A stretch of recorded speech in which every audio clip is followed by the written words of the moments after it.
I cannot help but reflect on the significance of this moment, as this will be my final opportunity to address the United Nations General Assembly as I enter the closing months of my presidency. Over the past 8 years, I've had the privilege of speaking on several variations of the essential themes that quite properly dominate the deliberations of this global assembly: the condition of humanity and the state of the planet. Serving the people of Ghana, and by extension those of West Africa, Africa, and the world, has truly been the greatest blessing of my life. Indeed, being here this morning fills me with both pride and humility. Pride in the limited progress we have made together as nations, and humility in recognizing the challenges that still remain. My time as president has been deeply fulfilling, and I'm profoundly grateful for the trust placed in me by my fellow Ghanaians. It has been an honor to serve them and to contribute to advancing peace, security, and development on the global stage. Mr. President, Madam President, I'm here with a heart full of hope, yet mindful of the great challenges that still confront us. As President of the Republic of Ghana and as a citizen of the world, I'm acutely aware of the shared responsibility we carry. Our work here is nothing less than shaping the future of humanity, a future that will affect generations long after we are gone. Leaving no one behind, acting together for the advancement of peace, sustainable development, and human dignity for present and future generations, reminds us that the decisions we take here will define whether we rise to meet the hopes of billions or continue to let inequalities and injustice persist. We owe it to those who look to this body for leadership, to act, and not just to talk. The world we live in today is a stark, unfortunate contrast of privilege and hardship. For too long, the voices of those marginalized, those left behind, have been drowned out. They constitute the bulk of humanity. These are the voices of the poor, the displaced, the vulnerable. We cannot, in good conscience, leave them behind. They should be at the center of our discussions and our decisions. Africa, in particular, knows the cost of being left out. Yes, we're a continent rich in potential and resilient in the face of adversity, but we have also been disadvantaged by a global system that has generally treated us as an afterthought. We've been viewed merely as passive recipients of aid rather than as equal partners in global progress. The well-meaning promises of assistance have failed to materialize to bring about the long-term change we so passionately need. Such aid as is offered often comes with strings attached, limiting our ability to shape our own futures. Africa is not a continent of despair. She's full of great possibilities. She's required, however, to chart a new course of development. Our young population is filled with energy, creativity, and ambition.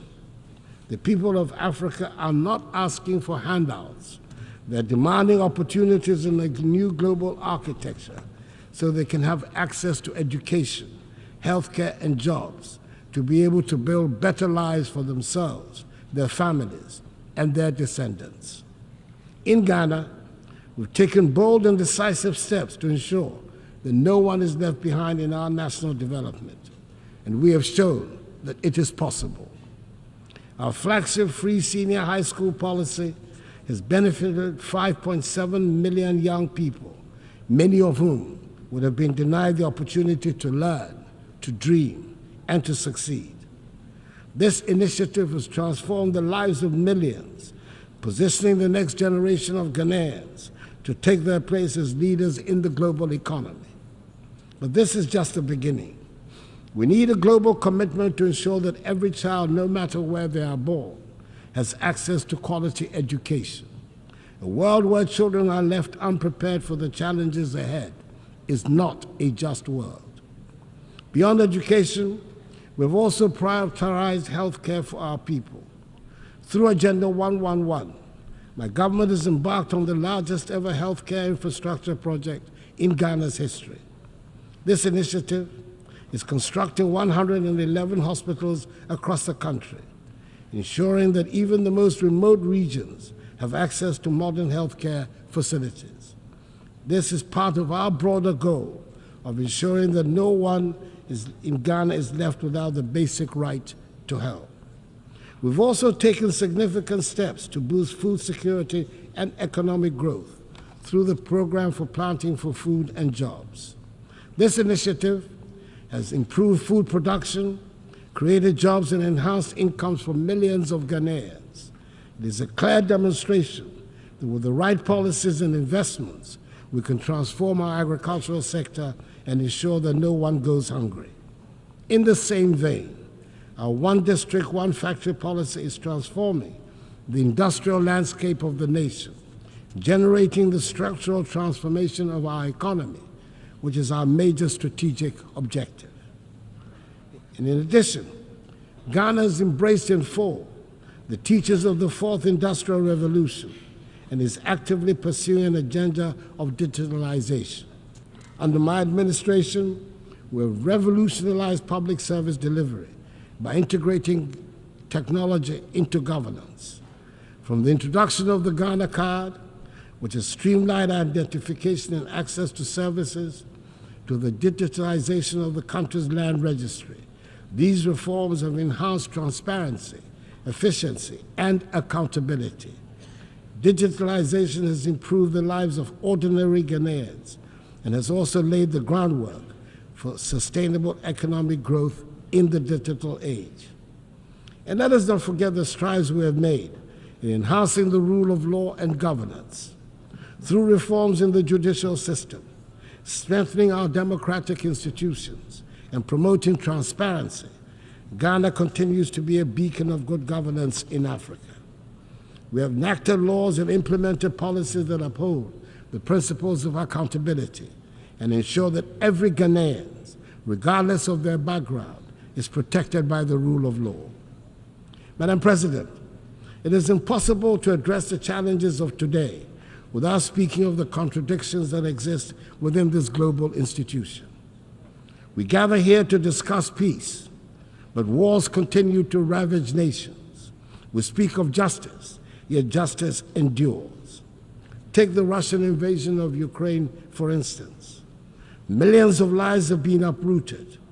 Thousands have lost their lives, and yet the Security Council has struggled to respond decisively, just as it is struggling to make a decisive intervention in the tragic ongoing war in Gaza and the Lebanon.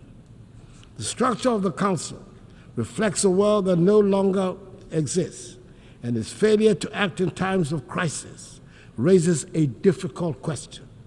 What is the purpose of the Security Council if it cannot intervene when the world needs it most? Reforming the UN Security Council is a matter of fairness and necessity. The current structure, created in 1945, no longer reflects the realities of today's geopolitical and economic landscape. Africa, Latin America, and South Asia remain underrepresented despite their significant influence on global affairs. This lack of representation undermines the legitimacy of the Council's decisions, and the use of veto power by a few permanent members often paralyzes its ability to act effectively during crises. Reform is essential to ensure that the Council is more inclusive, democratic, and responsive to the complex challenges we face today. The world has changed, and the Security Council must change with it to maintain its relevance in promoting global peace and security. For years, I've championed the need to reform the Security Council as per the Eswatini Consensus, the common African position on UN reform, which calls for Africa to have permanent seats on the Council. It is incomprehensible that a continent of 1.4 billion people has no permanent voice in shaping decisions that affect global peace and security. The time for half measures is over. We need a Security Council that is fit for purpose in today's world. It is heartening, however, that finally the demand for reform has found acceptance by leaders of 2 of the 5 permanent members, President Joe Biden of the United States of America and President Emmanuel Macron of France. Hopefully, the others will soon follow suit. We must also recognize that the fight for peace goes beyond government actions. It is a fight for humanity itself. In Africa, we have often borne the brunt of conflicts, sending our troops to peacekeeping missions with limited support from the global community. While I'm pleased to see the UN now taking steps to finance peacekeeping in Africa, an outcome of Ghana's presidency of the UN Security Council, we must go further. Peacekeeping alone is not enough. We must address the potential causes of conflict, poverty, inequality, and lack of opportunity. True peace comes from investing in education, healthcare, and economic development. However, peace cannot be imposed from the outside. It must be built from within. African nations must take ownership of their security, and the African Union needs to strengthen itself to be able to respond swiftly to threats. Madam President, as I speak today, ongoing developments in West Africa are deeply troubling. Military coups in Mali, Guinea, Burkina Faso, and Niger threaten the democratic progress we have worked so hard to achieve within the ECOWAS community.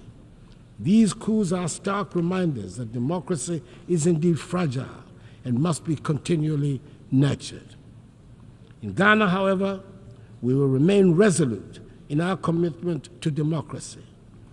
As my presidency draws to a close, I want to assure this Assembly that the upcoming 2024 elections in Ghana will be free, fair, and transparent. Ghanaians have demonstrated time and again in the last 3 decades their strong attachment to democracy, which they will not permit to be undermined. The Electoral Commission, supported by Ghana's security services, is well equipped to ensure that the will of the Ghanaian people is respected. Ghana has long been a beacon of democracy in Africa, and we intend to keep it that way. The 2024 elections will be proof of our enduring adherence to the rule of law, transparency, and the principles of democratic accountability that have guided our nation in recent decades. Madam President, we find ourselves at a pivotal moment in history. The decisions we make today will shape the future of our world.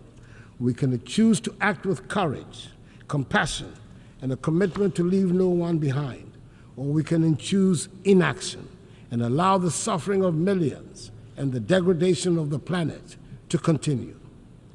Let me end by reminding us all that the future is not something that simply happens. It is something we create. We have the power in this room to change the course of history. Let us not shy away from that responsibility. Let us act now, and let us act together. I wish you God's blessings in all your current and future deliberations, and I thank you for your attention. On behalf of the Assembly, I wish to thank the President of the Republic of Ghana.